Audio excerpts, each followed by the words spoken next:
Huwag magyabang sapagkat lahat tayo ay uuwi rin sa lupa. Ang kayamanan at kapangyarihan ay walang saysay sa huling hantungan. Ang tao ay parang alikabok, mawawala at lilipas. Kaya't huwag sayangin ang buhay sa kayabangan, kundi gamitin ito sa kabutihan.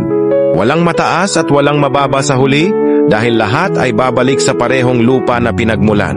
Ang buhay ay maiksi, huwag itong ubusin sa galit at inggit. Ang pag-ibig at kabutihan lamang ang may halaga sa huling araw. Kapag tayo ay inilapag sa hukay, hindi dala ang pera, titulo o kapangyarihan. Ang dala mo lang ay ang iyong mga gawa. Matuto tayong yumuko at maging mapagpakumbaba sapagkat ang dulo ng lahat ay kapareho para sa lahat. Habang may oras pa, piliin mong mamuhay ng may pananampalataya sa kataas-taasan na tagapaglikha at kabutihan dahil darating ang araw na wala nang balikan.